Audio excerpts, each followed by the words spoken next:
అమెరికాలో చిందరవందరగున్న మీ ఇంటికి హ్యాండీమ్యాన్, క్లీనింగ్, ప్లంబింగ్ సర్వీసెస్ కోసం కాంటాక్ట్ ఇన్స్టా సర్వీస్. యూఎస్ లో ఎక్కడైనా ఎప్పుడైనా. For instant bookings visit instaservice.com.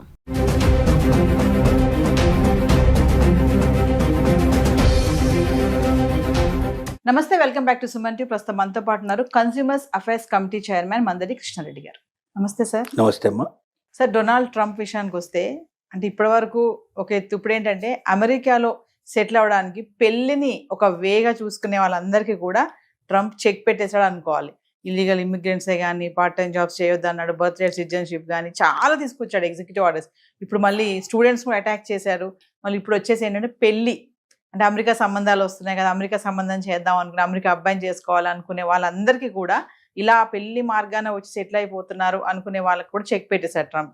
ఒకసారి దాని గురించి మాట్లాడుకుంటే సార్. అమెరికా అబ్బాయిలే కాదు, అమెరికా అమ్మాయిలు కూడా తీసుకోవాలనుకునే వాళ్ళు. ఎందుకంటే ఏ రకమైన పద్ధతిలో అమ్మాయిని చేసుకున్నా, అబ్బాయిని చేసుకున్నా అక్కడ డిపెండెంట్ వీసా కింద పోవచ్చు అనే టాస్క్లో ఉండేవాళ్ళు చాలా మంది ఉంటారు.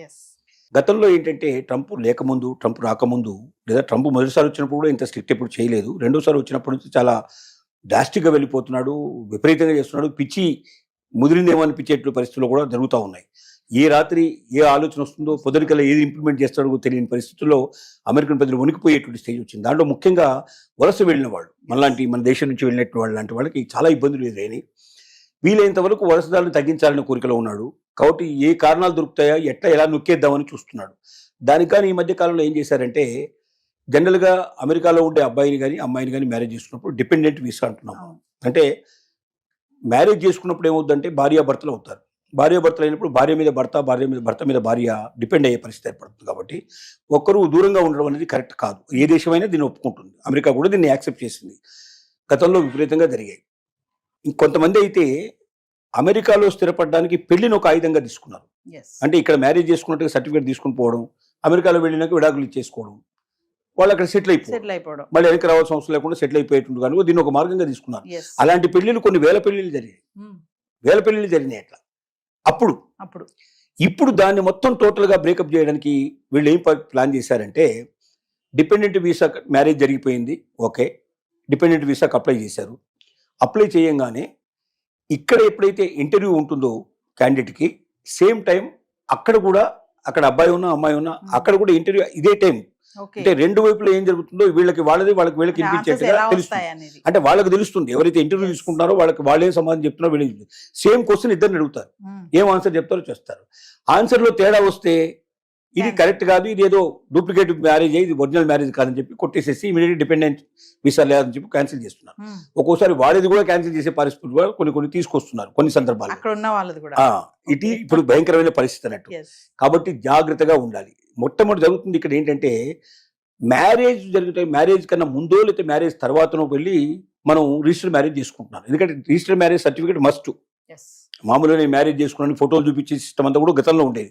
ఆ తర్వాత ఒక కాలం వచ్చిన తర్వాత దాన్ని అమెరికా ఒప్పుకోలేదు. వెస్ట్రన్ కంట్రీస్లో అంతా కూడా you must have the certificate, registration certificate కావాలి కంపల్సరీ, కానీ కండిషన్ పెట్టారు. ఇప్పుడు రిజిస్టర్డ్ మ్యారేజ్ సర్టిఫికేట్ కావాలి. రిజిస్టర్డ్ మ్యారేజ్ సర్టిఫికేట్ కావాలంటే మ్యారేజ్ కన్నా ముందన్నా వీళ్ళు చేసుకోవాలి, మ్యారేజ్ తర్వాతనే చేసుకోవాలి.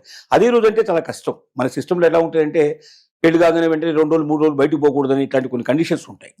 మరి కొత్త పెళ్లి కొడుకు పెద్ద కొడుకు 1 గంటలోనే బయటకు పోయి రిజిస్ట్రేషన్ మ్యారేజ్ చేసుకోవడం కష్టం. తర్వాత మన మ్యారేజ్ తంతు చాలా గంటలు గడిచే అవకాశం ఉంది. కొన్ని బ్రాహ్మణ్స్ మ్యారేజెస్ అయితే 4-5 గంటలు కనీసం జరుగుతూ ఉంటాయి. అంటే ఒక్కొక్క దాంట్లో ఒక రకమైన పద్ధతులు, ఒక కస్టమ్స్ ఉంటాయి మనకు. దాని ప్రకారం మ్యారేజ్ అనేది ఒక డే మొత్తం కంప్లీట్ ప్రాసెస్ నడుస్తుంది మనకు. ఈ ప్రాసెస్ అంత లోపల ఆ రోజు వెళ్ళి వాళ్ళు చేసుకోవడం కష్టం. కాబట్టి 2 days 3 days 4 days పైన ఒక 1 week తర్వాతనో, కొంతమంది 1 month తర్వాతనో మరి మ్యారేజ్ సర్టిఫికేట్ తీసుకొస్తారు. అంటే అక్కడ కూడా అప్లై చేసుకోవాలి. దాని డేట్ రాగానే వీళ్ళని సాక్షులు తీసుకెళ్ళాలి, సంతకాలు పెట్టాలి, దండలు మార్చుకుంటారు, సర్టిఫికేట్ తీసుకొని వచ్చేస్తారు. ఆ సర్టిఫికేట్ డేట్కిను ఒరిజినల్ మ్యారేజ్ డేట్కి మధ్యలో తేడా ఉంటుంది. So what is your marriage date అని అడిగాడు అనుకోండి, టక్కున జ్ఞాపకం వచ్చేది ఏంటంటే మనం మామూలుగా వేసుకునే మ్యారేజ్ జ్ఞాపకం వస్తుంది. ఎందుకంటే పత్రికలు పట్టించడం, ఒక 4 రోజుల పాటు ప్రాసెస్ అంతా ఈ మంది మార్పుల వ్యవహారం అంతా ఉంటుంది కదా. సో జనరల్గా జ్ఞాపకం ఉండేది సర్టిఫికేట్ డేట్ మనకు. ఎందుకంటే సర్టిఫికేట్ దేనికోసం అంటే అమెరికా పోవడానికి సర్టిఫికేట్ కోసం మనం తెచ్చుకున్నాం, కానీ సహజంగా చెప్పేది అంటే మ్యారేజ్ డేట్ చెప్పేస్తారు. చెప్పంగానే ఏమవుతుందంటే క్యాన్సిల్ చేసే అవకాశాలు ఉన్నాయి. అంటే డిఫరెన్స్ ఉండకూడదు. మనకు ప్రొడ్యూస్ చేసినటువంటి డాక్యుమెంట్స్లో ఉండేటువంటి డేట్స్ కానీ, వ్యవహారం కానీ, మనీ కానీ ఏదైనా సరే వాళ్ళు అడిగిన ఫిగర్కి ఈ ఫిగర్కి మధ్యలో డిఫరెన్స్ రాకూడదు. అలాగే హస్బెండ్ ఒకటి వైఫ్ ఒకటి చెప్పినా కూడా క్యాన్సిల్ చేసే అవకాశాలు ఉన్నాయి. అంటే ఒక ప్రమాదంలో పడే పరిస్థితి గతంలో ఉన్నంత సులభంగా ఇప్పుడు లేదు. దీనికి కూడా మనం చాలా ముందు ప్రాక్టీస్ చేయాలి. అంటే ఇద్దరు ప్రాక్టీస్ చేసుకోవాలి. ఏం అడుగుతారు, మనం డాక్యుమెంట్స్ ఏం పెడుతున్నాం, ఆ డాక్యుమెంట్లో ఫిగర్స్ ఏంటని 1కి 100 సార్లు అనుకోవాలి. మ్యారేజ్ డేట్ ఇది కాదు, రిజిస్ట్రేషన్ సర్టిఫికేట్ డేటే మ్యారేజ్ డేటు, కాబట్టి సర్టిఫికేట్ డేటే జ్ఞాపకం పెట్టుకోవాలి.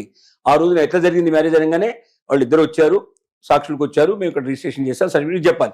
అంతేగాని పెళ్లికి 100 మంది వచ్చారు, బాగా జరిగింది, మంచి భోజనాలు పెట్టాము అని ఇవన్నీ ఎందుకంటే ఆ మ్యారేజ్ మనకు జ్ఞాపకం వస్తుంటుంది. ఇంకా ఆ ఊహల్లోనే ఉంటాం, మనం ఆలోచనలో ఉంటాం. అది మెమరబుల్, మనకు జీవితంలో ఒక మధురమైనట్టు ఒక మనకు ఆనందకరమైన విషయం కాబట్టి సంఘటన జ్ఞాపకం ఉంటుంది మనకు. సో ఇలాంటివి ఇండియన్స్ చాలా తప్పులు చేస్తున్నారు. ఈ తప్పుల వల్ల ఇప్పుడు బాగా దొరికిపోతున్నారు. ఒక్క 4,000 వీసాలు సుమారుగా ఈ మధ్య కాలంలోనే డిపెండెంట్ వీసాలు క్యాన్సిల్ అయినట్టుగా తెలుస్తున్నారు. 4,000 అంటే మీరు ఎంత గణనీయమైందో మీరు తెలుసుకోవచ్చు. ఒక సంవత్సరం మొత్తం తీసుకుంటే ఇంకెన్ని అవుతాయో కూడా మనకు తెలియని పరిస్థితి.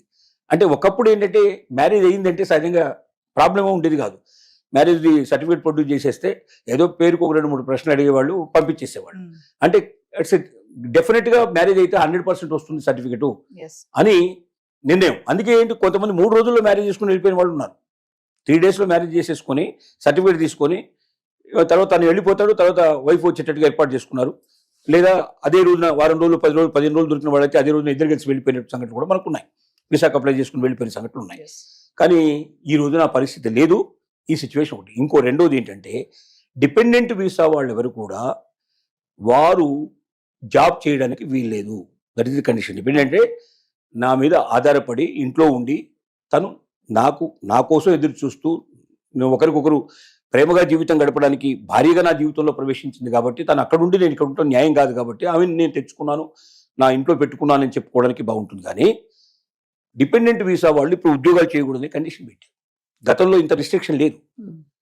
చదువుకోవాలంటే కూడా మళ్ళీ దానికి సపరేట్గా దానికి ఒక సిస్టమ్ అంతా కూడా ఉంది. దానికి అప్లై చేసుకోవాలి, వాళ్ళు యాక్సెప్ట్ చేస్తారు చేయడం.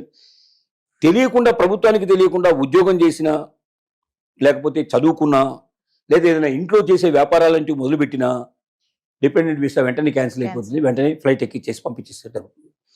ఇలాంటి డేంజర్ ఉంది. కాబట్టి దీన్ని దృష్టిలో పెట్టుకుని ఇకపైన భవిష్యత్తు లోపల మ్యారేజ్ అయితే నేను అమెరికా వెళ్ళిపోయినట్టు అనుకునే వాళ్ళది లేదు. కాబట్టి పెళ్లికి కూడా చాలా జాగ్రత్త పడాల్సి వస్తుంది. సపోజ్ వాడు తప్పు చెప్పారనుకోండి, మళ్ళీ నెక్స్ట్ వీసాకి 6 నెలలు, సంవత్సరం టైం తీసుకుంటుంది. అప్పటిదాకా మళ్ళీ అప్లై చేసుకునే అవకాశం లేదు. అంటే సంవత్సరం కాదు దూరంగా ఉండాల్సిన పరిస్థితి ఏర్పడుతుంది.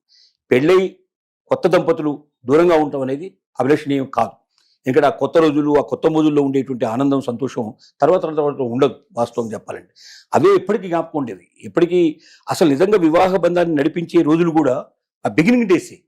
ఆ బిగినింగ్ డేస్లో ఒకరికొకరు తెలియని వాళ్ళు, వీరు ఒక ప్రపంచం నుంచి వాళ్ళు ఒక ప్రపంచం నుంచి వస్తారు. 2 ప్రపంచాలు కలుసుకొని ఒక ప్రపంచంగా మారిపోయి ఆ ఉండే దశ చాలా అనుభూతులతో కూడుకున్న దశ అది. కాబట్టి కొత్త రోజులు, కొత్త మోజులు అనేవి తర్వాత రావు. అవి జీవితంలో కురబడితే జీవితం అంతా ఒక రకంగా చప్పగా ఉండే అవకాశం ఉంటుంది. కాబట్టి మీరు ఖచ్చితంగా 100% అమెరికా వెళ్తారన్న నమ్మకంతో మాత్రం ఇవాళ మ్యారేజ్ చేసుకునే పరిస్థితి లేదు.